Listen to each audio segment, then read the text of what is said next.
Hi YouTube car enthusiasts, Daryl here. Well, I have the Fitech EFI up and running. I have made so far 2 trial runs, around 25 minutes each, just driving around town. On the initial startup, I had to do the usual adjustment. First I got the engine up to operating temperature, and the next step was to adjust the idle air valve counts on your handheld control. It is the IAC counts, and when I had my engine running at operating temperature, the IAC counts were running at the mid to upper 20s, which is pretty high for idle. And what that means is that the throttle blades are too far closed and not leaving enough air through the throttle bores, and then as a result the computer's got to compensate and open up the idle air valve to let more air in through the idle circuit. So I had to open up the throttle blades a little bit, but when I did that the counts actually went up. They should have went down. So then I did the opposite to just see what would happen, and the counts still stayed high. So I knew the initial position of the throttle blades, so I started there and then just turned the screw about 1/8 to 1/4 turn to open up the blades a little bit. Then I shut the car off, waited for about 30 seconds for the computer to reset. Then I started her back up again, and then my IAC counts were around the upper teens, so I was getting closer. So now when I opened up the throttle blades a little bit more, my count started going down, and then I eventually got it under 10. Then when I reached that point, I turned the car off again and let the computer reset itself for about 30 seconds. Then I started it up again, and the idle air control counts, they stayed around that 7 to 10 range, and they've been consistently staying that throughout the trial runs. The only problem that I ran into was Fitech's coolant temperature sensor.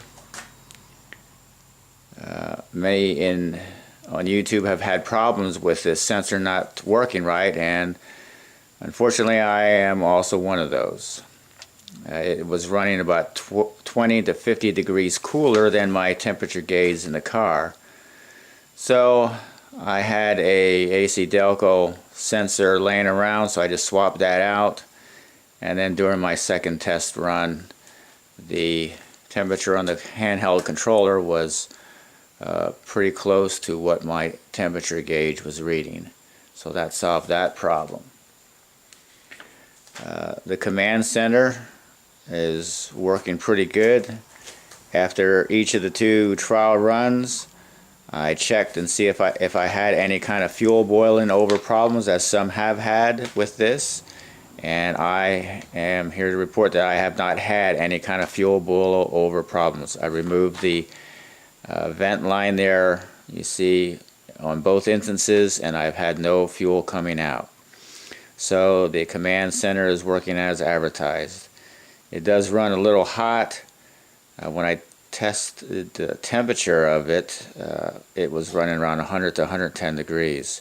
So I may in the future put some kind of vent in that area to vent some cool outside air into the area of that engine compartment.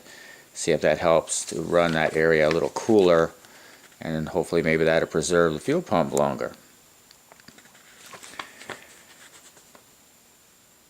If you remember in the last video, I did not put any throttle return springs on the throttle lever because I thought that the throttle lever spring was pretty tight already. And sure enough, it seems to be fine without any kind of throttle return springs. My pressure on the gas pedal is just the way I like it, not too hard, not too soft. So I'm just going to leave it as is for now, and overall that's running the way I like it. It may need a little more tuning up yet. It's running pretty good, but I'll run it around town more often before I do any kind of mileage tests. So after I've let it, kind of learn for 100 or 200 miles, I'll do a mileage test and see how that compares to the carburetor. It is nice now to start it up without having to fiddle with a choke and worry about the engine stalling, trying to pull out all the cold engine. And right now I have no problem with that at all. It just starts up right away, runs. I can pull out right away without having it fiddle with a gas pump or a choke. So until the next update, stay tuned.